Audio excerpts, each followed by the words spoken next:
Welcome, everyone. I'm J.J. Robinson, and this is Vegas Music Icons. Our guest today is a local musician. He's a drummer and a vocalist. He has his own trio in Las Vegas, as well as being the drummer for Gary Puckett and the Union Gap. I'd like to give a warm welcome to my guest, Mike Candito. Mike, thanks for coming in today. We really appreciate it. Thank you. Thanks for having me. No, that's all right, my friend. Yeah. You, of course, been here for a while, but you didn't start out here in Vegas, of course, No. right? I don't think 90% of the people here ever did, but you started out on the East Coast, New York, right? Yeah. What was it like growing up in New York? Well, New York was great. You know, it's New York's a very cutting-edge place. Yeah. So it was interesting growing up in New York. You have kind of like the best of everything in New York. Mm-hmm. You know.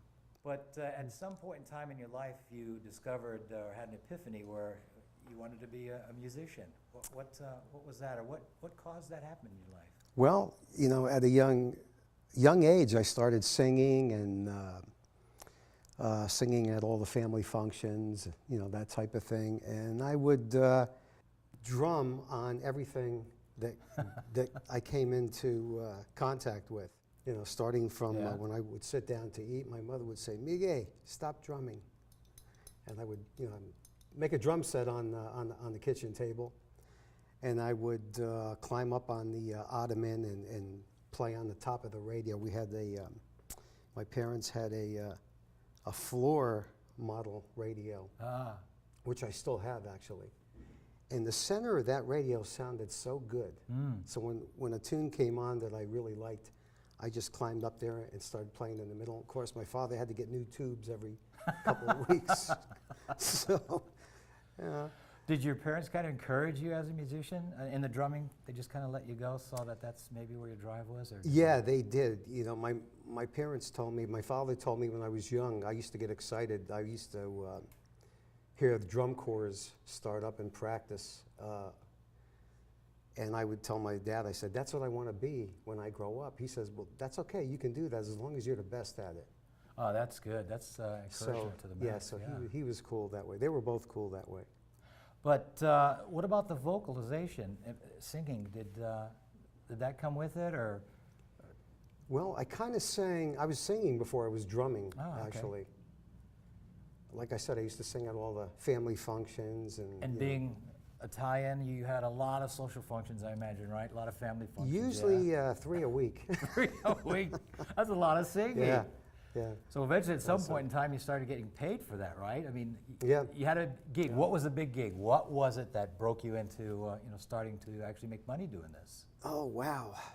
I don't know if they were big gigs, but there was a local in my neighborhood in New York. There was a local guy that used to play. He used to love Ted Lewis, and he made a string bass out of a wash tub, a string, and of course the notes didn't make sense, but he got a bunch of us little guys from the neighborhood. One guy sang and danced, and the other guy played an accordion, who later became a police officer in New York, one of my good friends. And I sang, and so he would bring us around to different establishments to play for people that were like in homes. They were in like nursing homes. Oh, okay. Or we even did like ShopRites, that type of thing, when they opened up a ShopRite. He got the gig with us little guys opening up the store. That's cool. So those were like early gigs for me. And at that point in time, were you playing the drums? No, I was just singing. Just singing, and, okay. Whatever I could, tambourine or you know, that type of thing. And then I think we actually have a picture that we'll show of your sister got you your first snare drum, right? My sister Carmela got me my first snare drum. I think I was around 11 years old. And it was a Gretsch Marine White Pearl. I wish I still had that drum. I'll bet you do. But, yeah, and there's a picture of me and my mother standing in front of the house, and I was showing her how to traditionally hold the stick, and I was going to a competition that day in school, which I won. Oh, excellent. Which was kind of cool. I still have the little pin I won that day. It was great. Yeah. We do have that picture, so we want to make sure we show that of you and your mom on the front porch there with that Gretsch snare. Yeah. And then you kind of progressed from there, did you not? I mean, did you think, well, I don't want to go to college, I don't want to be, you know, I want to be a musician? And was that kind of the point that you'd come to? Well, I was working in a local club in New York. I wasn't supposed to be in there because I wasn't of age. But I played so well, they hired me to play for the groups like the original Drifters. Drifters, oh yeah. Reparetta and the Delrons. There was a whole bunch of groups, Dion and the Belmonts. Yeah. And they let me in the back door, and I did the gig. And when the gig was over, I couldn't stay in the club, even though I wanted to, you know, hang out like, I'm the drummer, you know. So I didn't know I wasn't supposed to bring my drums. So I walk in there with all these drums. They said, no, you don't need those. We got, you know, set up. And there were 20 drummers in front of me auditioning. And I was the 21st drummer.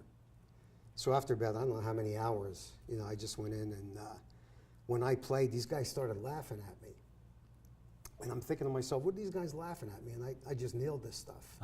You know, I grew up playing in black clubs in New York. You know, that was like my thing. That's really drew me into music. Okay. So I knew I nailed this stuff, you know. And so we played a couple more tunes, and they called Puckett's road manager in, and they said, check this. And we did another tune, and they started laughing again. So I stood up, and I figured, well, you know, I started taking my cymbals down, you know. And they said, no, man, no. Are you sure you ain't a brother? Because, of course, you were the only white guy there, right? Yes, I was. That's amazing. But anyway, I got the gig, and that's what started my my stint with Wilson Puckett. And how long did you play with Wilson? About, I would say about two and a half years. Are you on any of the records that they No, I'm recorded? not. So mostly the live Yeah. concert stuff. Yeah. Oh, that's cool. Yeah, we did a lot of great shows. And then from there, you progressed out to, you know, with other groups. I think you were mentioning earlier that. Yeah, I did some things with Sam and Dave, and then Sam and Dave kind of split up, and I did some things with Sam Moore at the Cheetah in New York at the time. He had I don't know, a 15-piece review, something like that. Wow. So that was a lot of fun. That was great. Everybody would come out to see Sam, and Sam and Dave. so I met a lot of different people in the business, and kind of grew from there, you know. And you mentioned that you started playing at like, what, 8 or 11 years old? Yeah. But you never really had any formal training in drumming, is that right? I mean. No, not at that time. So how did you ever take anything from them? I think we mentioned earlier you did finally take a lesson. You know, I started,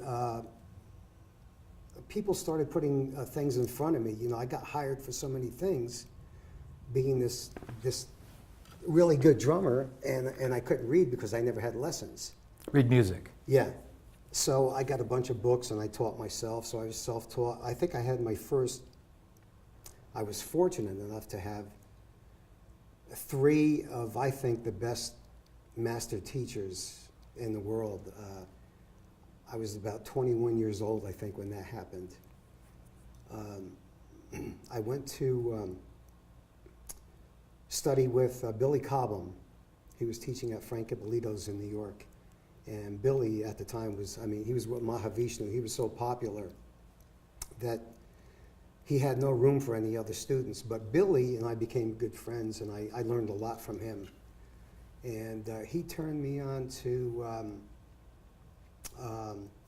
Jim Chapin, who was Harry Chapin's father. Oh, yes. And Jim Chapin was one of the drum gurus, along with Freddie Gruber. Those drummers out there listening know who I'm talking about. But so I started studying with Jim Chapin, and that led to a stint with Joe Morello and Gary Chester, another great, who did the New Breed books and that type of thing.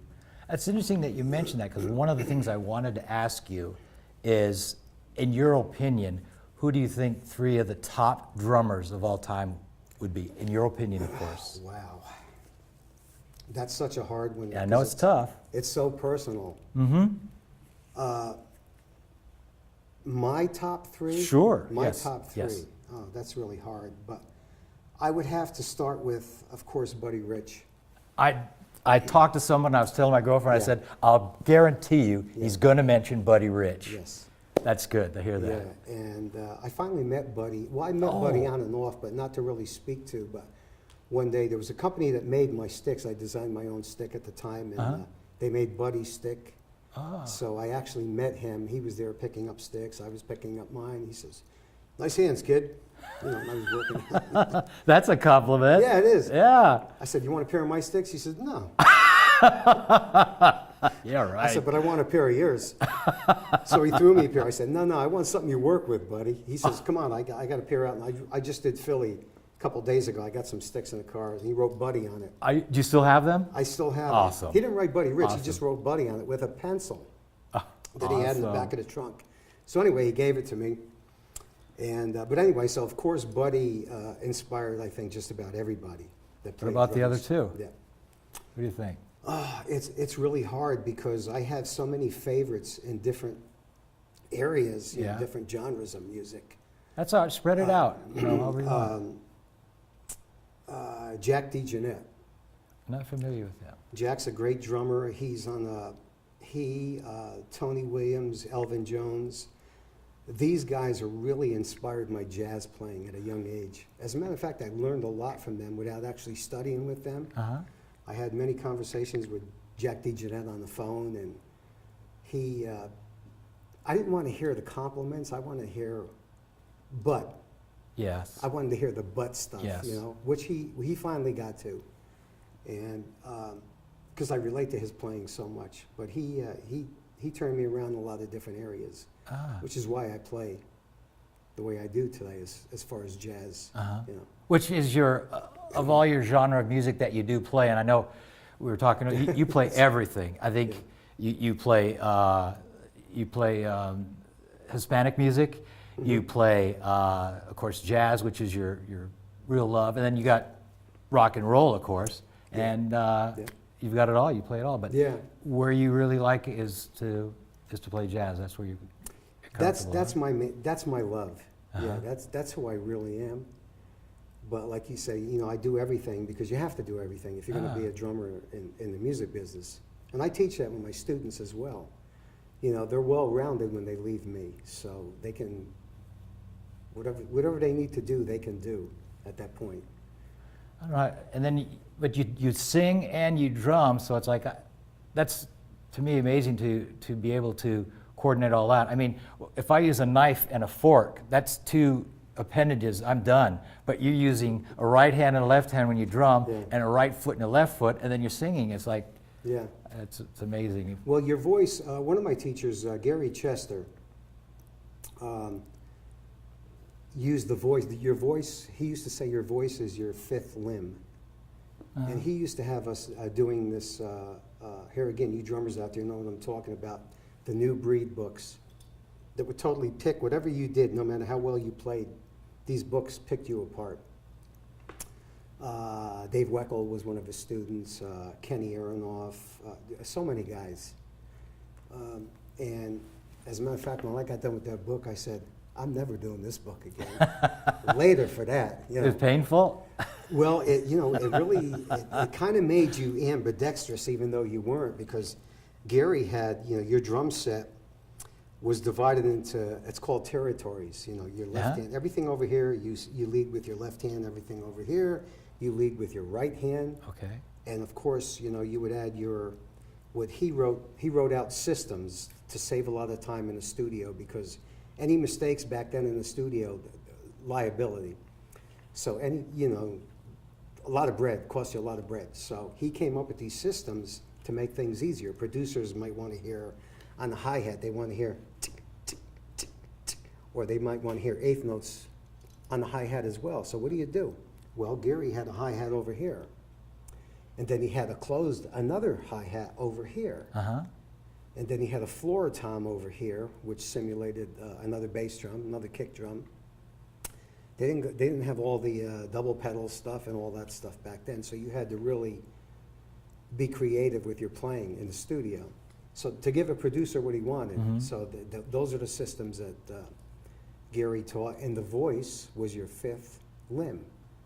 In order to get your bass drum part in there, you would have to sing it first. Like if you were playing like whatever polyrhythm you were playing, your bass drum would be dum dum dum dum dum dum dum dum. You couldn't possibly do that without singing it first. So that was your fifth limb. So when you got that together, you added this, and it followed your voice. Interesting system. It is, but there are so few drummers that really do sing, though. I mean, there's not a lot. I mean, they might just sing background and stuff, but not to the extent. Or am I wrong? There are quite a few that sing lead, yeah. I mean, Don Henley, of course, yeah, you know. And Phil Collins. Phil Collins, and certainly. There was a bunch of groups from the 60s that I can't think of them right now. The guys that did The Night Chicago Died. Oh, yeah. I think that drummer was the lead singer, and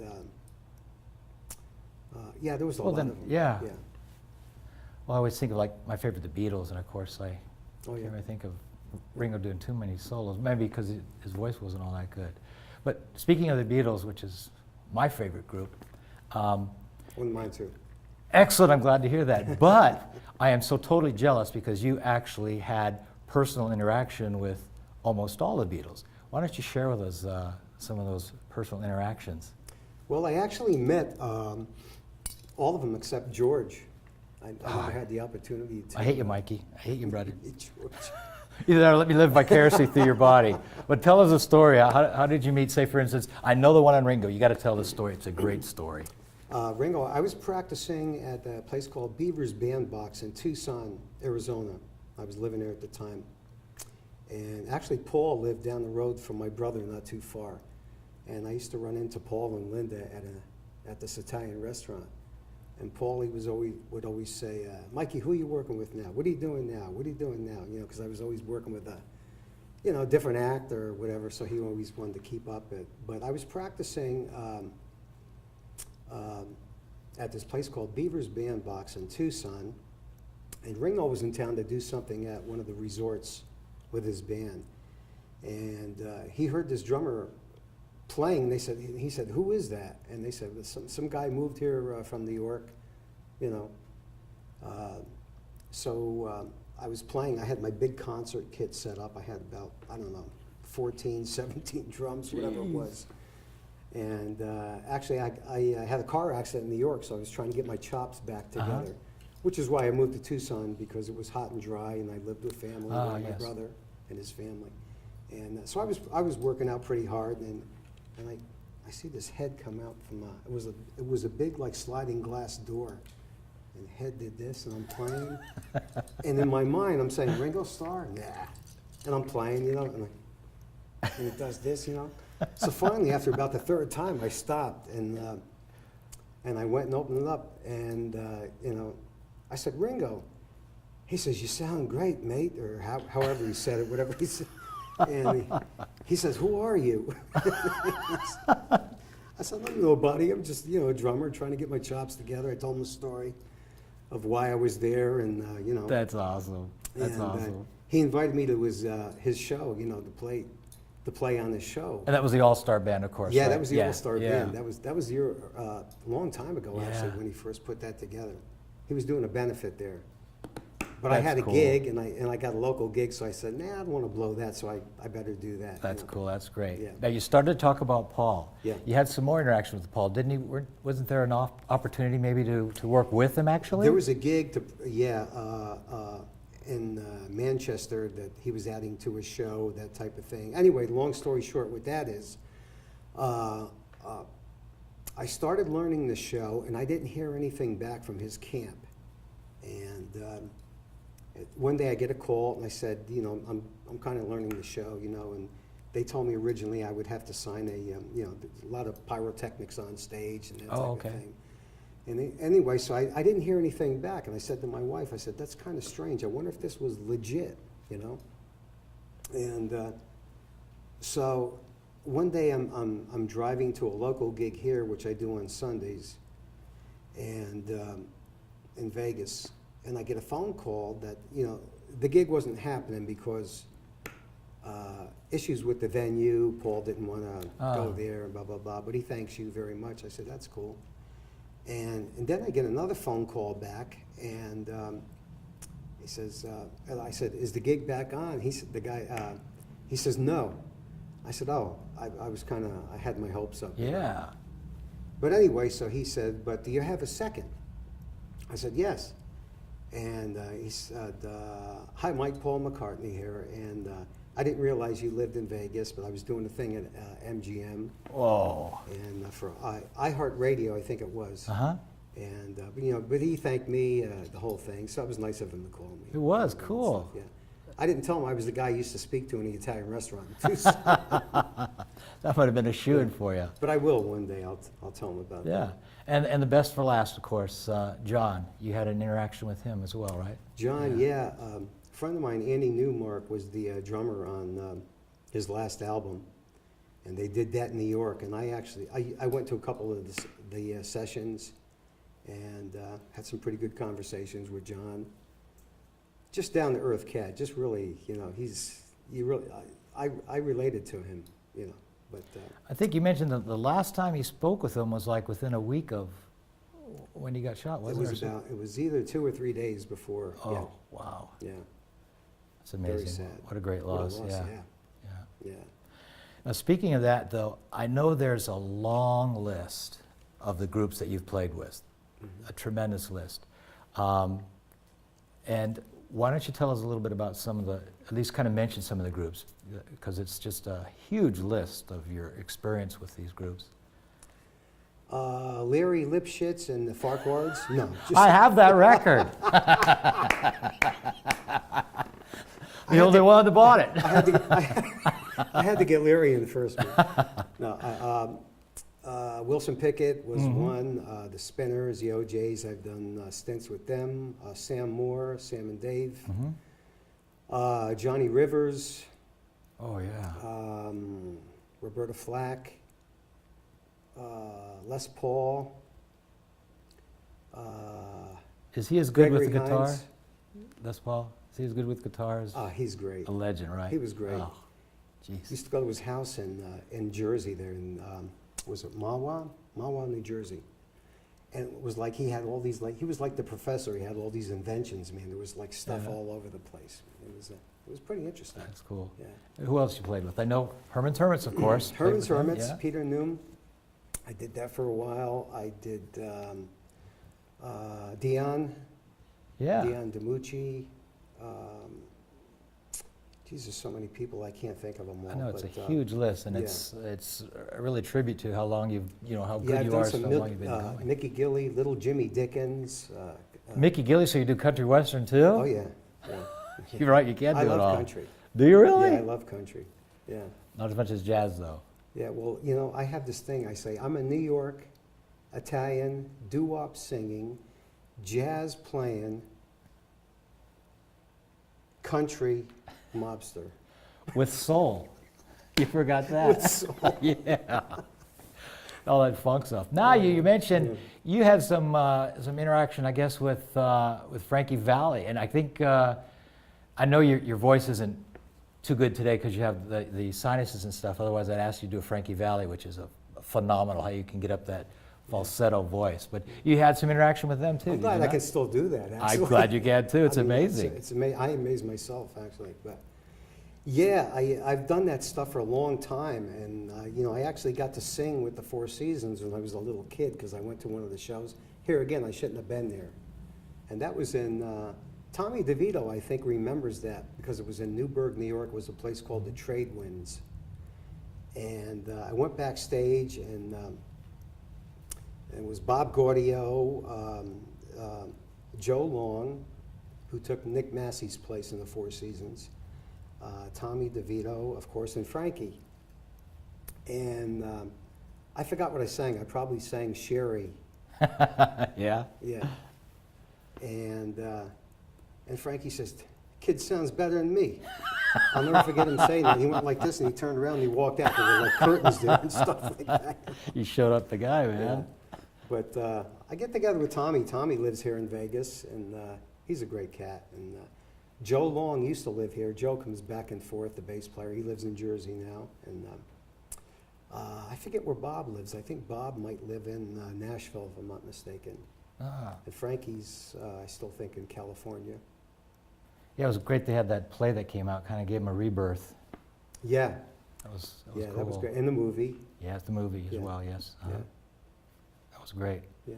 Jersey Boys. Yes, it was, Jersey Boys. Yeah. So you could have called you for a part for that. You could have done the Frankie Valli part here on the strip. That would have been Yeah. cool. Or I could have done Pesci's part. You could have done Hey, Pesci. hey, Anthony, what, I amuse you? Which is exactly where I was going, Mikey, because I know there's another side of you. There's the musician, which is, you know, your deep soul part, but there's also a part of you, am I not right in saying that you like to act? I do. Yeah. You do. And you've had some experience acting. Yes. You've done some television, and you've done some movies. Why don't you tell us a little bit about that? Well, when I was a kid, I had parts on this. There was a TV show called Room 222. Yep, I remember that. Karen Valentine Yep. and Michael Constantine, I want to say, yeah. And I got that through Paul Peterson, actually. Paul Peterson, who's had his own show with Paul Peterson played the son of Donna Reed on the Donna Reed show. Yeah. And then he did some other stuff too, some stuff on his own later, did he not? Yeah, he did. He had a company called, I think, Rich Art Productions, Uh-huh. if I'm not mistaken. My memory serves me better than I think at this point. So, yeah, so I did that, and I did, you know, a bunch of TV commercials, jingles, and I sang and I played on those. And as far as acting, when I lived in Santa Fe, New Mexico, I did The Lazarus Man with Robert Urich. Hmm. And we have some pictures of that we'll show too from that. Yeah, and I actually played a drummer that traveled around telling about the story of the Lazarus Man, the man who could not be killed, who was Robert Urich when he suffered from amnesia. And so he's watching this play about himself, and he can't believe this is happening because they left him for dead. You know, so. But anyway, I played a period drum from the time it was a field drum from about 1865, 1867, something like that, and it sounded terrible. And we were filming this thing, and I was playing like this. I said, wait a minute, this is too correct. You know, this is like my technique. Mm-hmm. You know, so I had to kind of loosen that up, and I found some old broken up sticks of mine, and I stained them a dark brown. Yeah. And I had this old square nail that I put in the back of a chair with this old cymbal that was broken. I broke it the rest of the way, and that was what I hit. Ah. And the producer was really impressed that I came up with all this stuff, you know. Of course, I had to go in the studio and do a real snare drum sound for the show that I was doing because that drum was terrible. Great piece, though. I wish I had the drum. Yeah. You know? So you've been around a lot, done a lot of different things. That's kind of cool. But the one thing that I really wanted to talk about was the time you worked on the set of Goodfellas. Oh yeah, Yeah. that was fun. Yeah, I wish yeah. I wish I had a speaking part in that, but I got to get the old Sagarino thing happening, you know. We'll get something going for you because you know Yeah. there's stuff coming up all the time. Yeah. And and you had some interaction with Joe Pesci on there as well. Oh right? yeah. Yeah. Well, you know, there was one scene. I was in the background at the bar, and the scene where he says, "What you think?" He says to Ray Liotta, "What you think I'm funny? What I amuse you? No, I'm funny. How? You know that whole thing." Yeah. And actually, my friend Tony Darrow was the guy that played the owner of the bar, Sonny Bamboo. And he's asking Tommy for money. Tommy hits him in the head with the bottle of that thing. So that was one scene, and then there was a scene where, a diner scene I was in where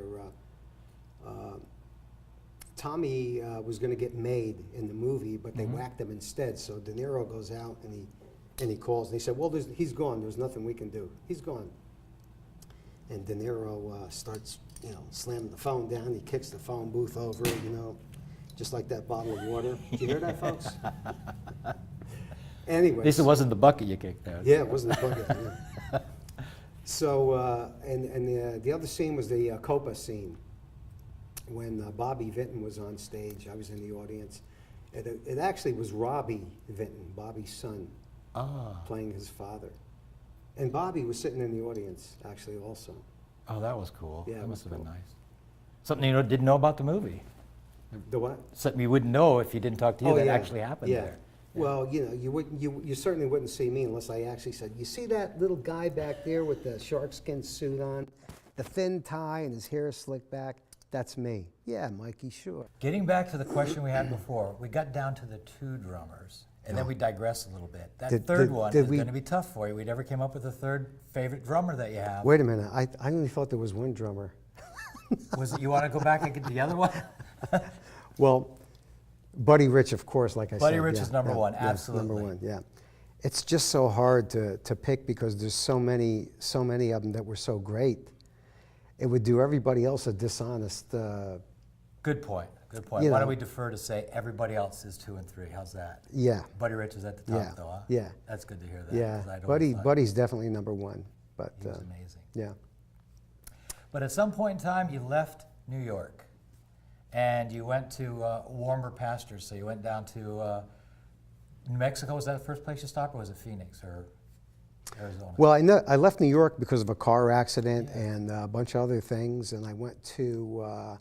I had some nerve damage, joint damage, so I moved where it was hot and dry. Moved with my brother and his family in Tucson, and started working there locally, and so that was interesting. You know, I dug I got used to the Southwest, let's say.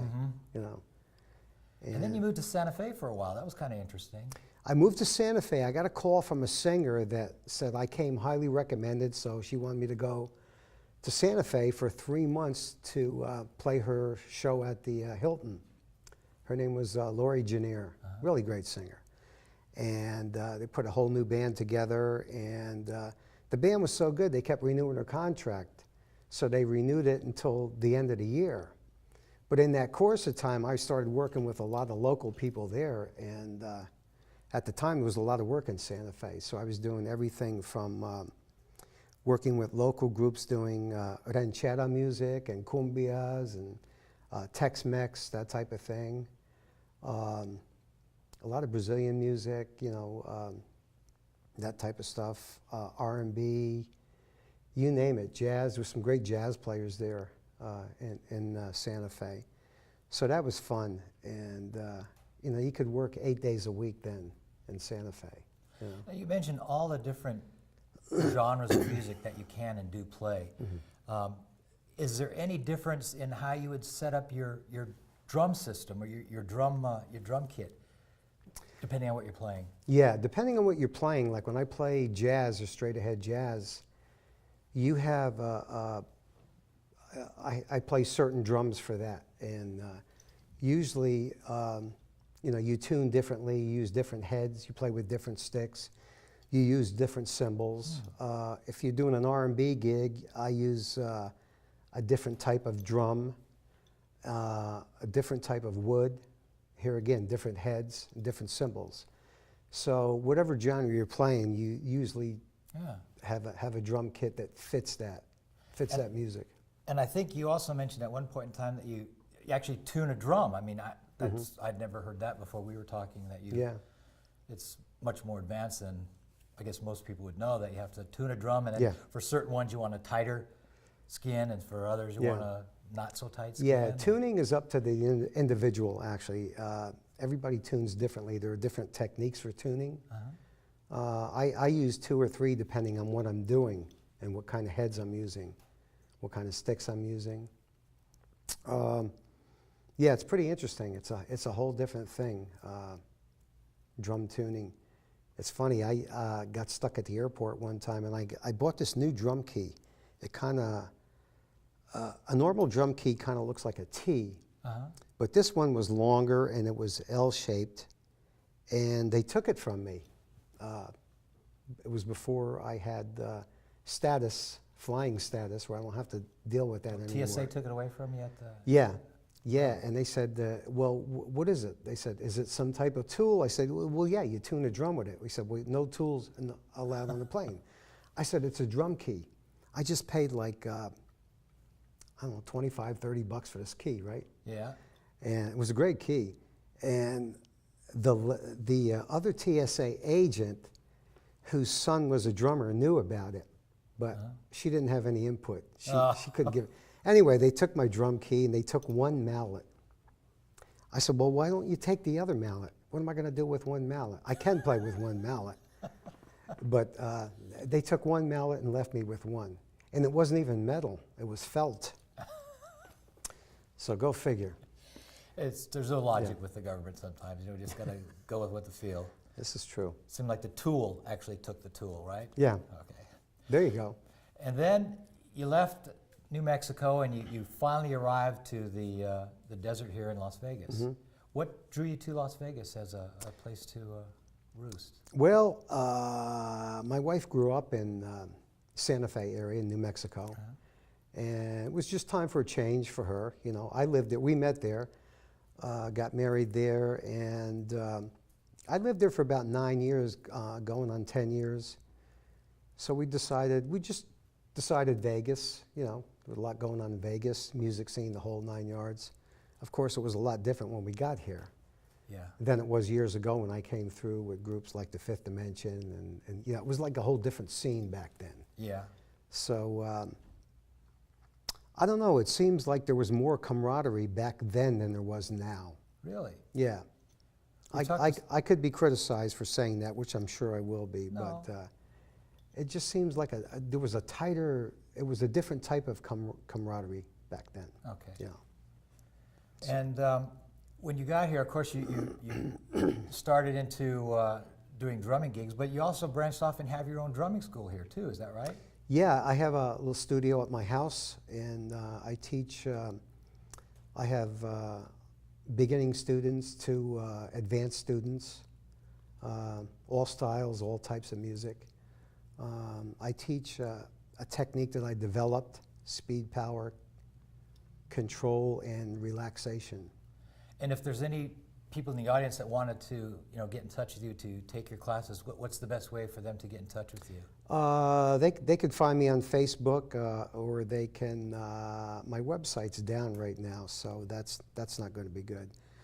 But I would say Facebook right now is probably the best way to find me. So it's Mike Candito on Facebook. Yeah.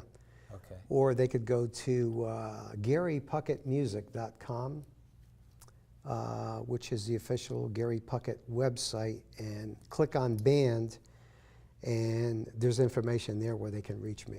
We'll try and put that on the screen for some of the audience, which goes right into the area I wanted to talk to you next. At some point in time, you hooked up with Gary Puckett in the Union Gap, and anyone who's seen any of your shows see just how cohesive your group is. It's a great group, and it works out great for you. Yeah. When did it start? How did it happen?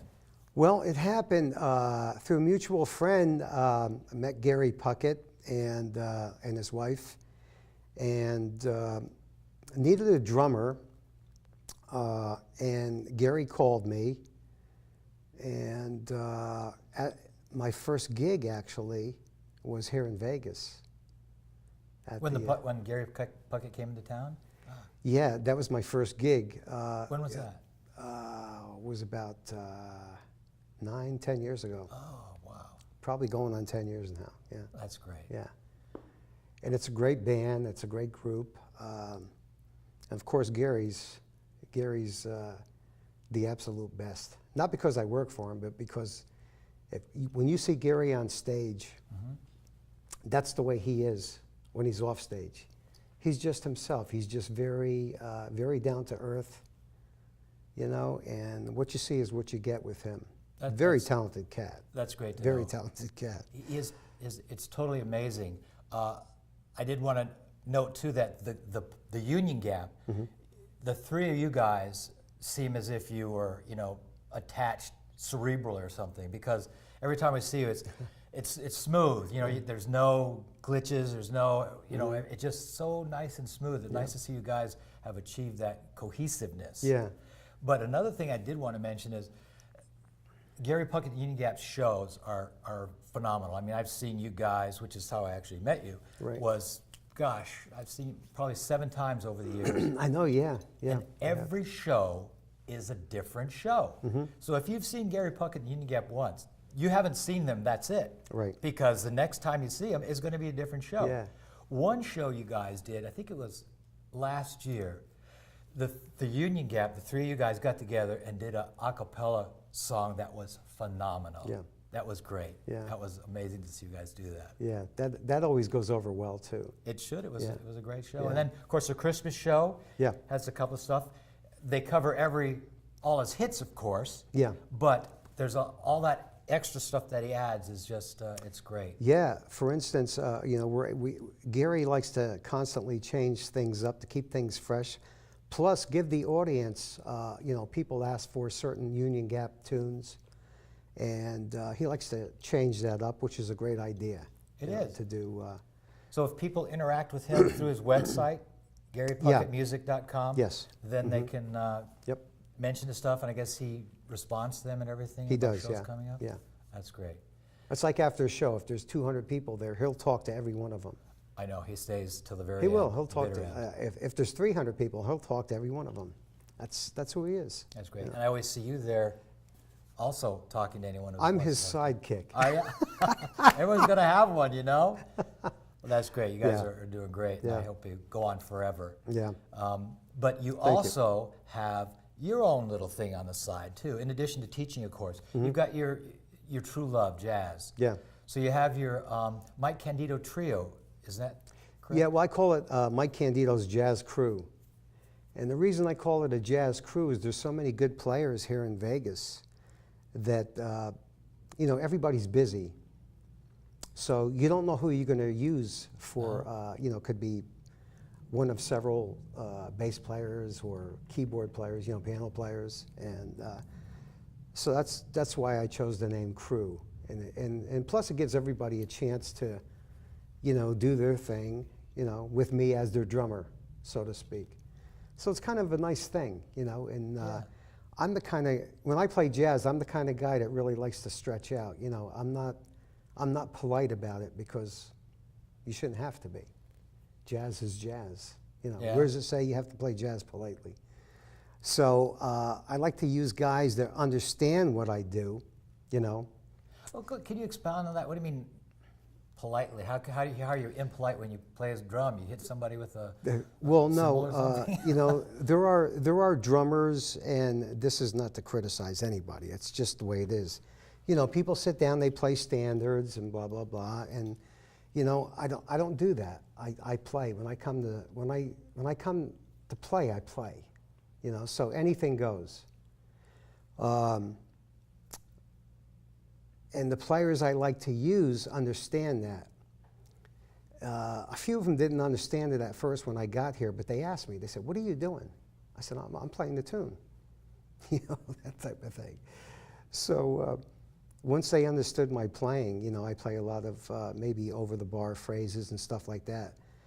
I suppose people that, some people would say like, well, what's he doing? Like he's not playing in time. Well, yeah, I'm very much playing in time, But it's a whole thing. It's an understanding that you shouldn't have to explain. One of the things Jack DeJohnette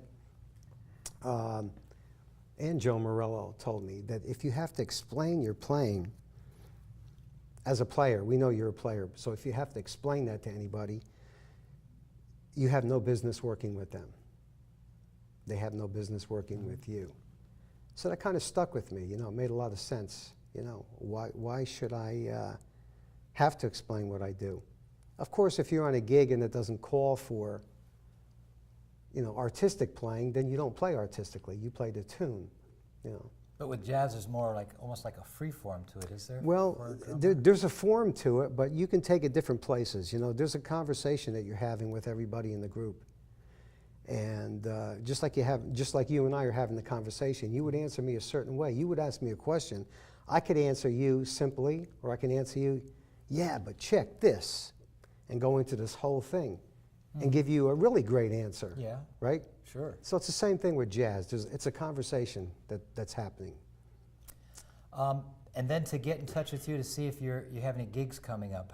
I guess still go with. Do you post anything on Facebook? A lot of things. Yeah, most things are posted on Facebook. Okay. Yeah, that type of thing. Because I haven't seen you do the jazz stuff yet. I think I want to make a point of doing that and just see. Yeah. See how you pull that off. I don't think there's going to be a problem for you pulling that off. But Well, it's my love. it's your second love, because your first love now Oh, is yeah. your wife. Oh, yeah. Excuse me, babe. There you go. I knew it, so you didn't have to correct yourself. But your wife has her... He knows. I do know. Your wife has her talents as well, because as an example, Gary Puckett and Union Gap's uniforms, your wife recently made some uniforms for you guys. She did. Which are totally awesome, yeah. but I might make one comment is, you're the drummer, your wife made the uniforms, why do you only have 3 stripes and everyone else has 3? I think you should have rank stripe, at least one more rank stripe than anyone else. That just seems fitting, don't you think?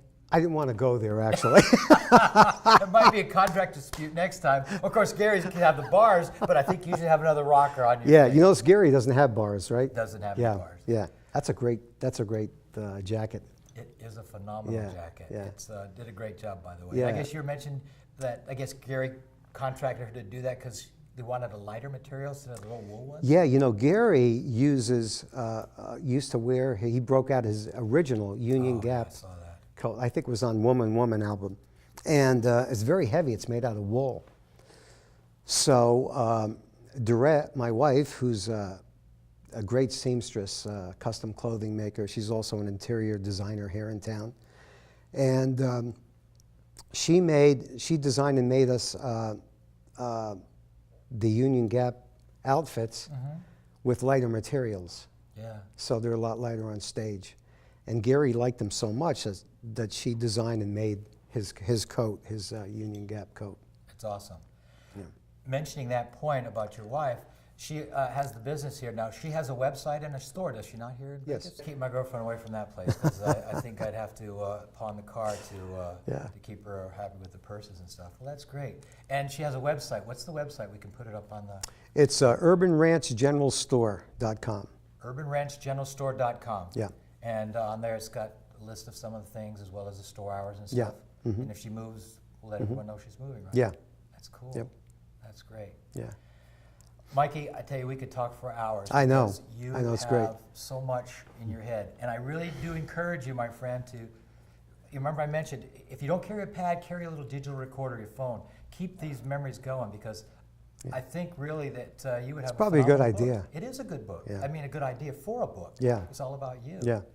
And that kind of was the idea behind Vegas Music Icons, is that we wanted people to know in the rest of the world, as well as Las Vegas, that there are people like you here that are available and living here, contributing to what we have in this great city.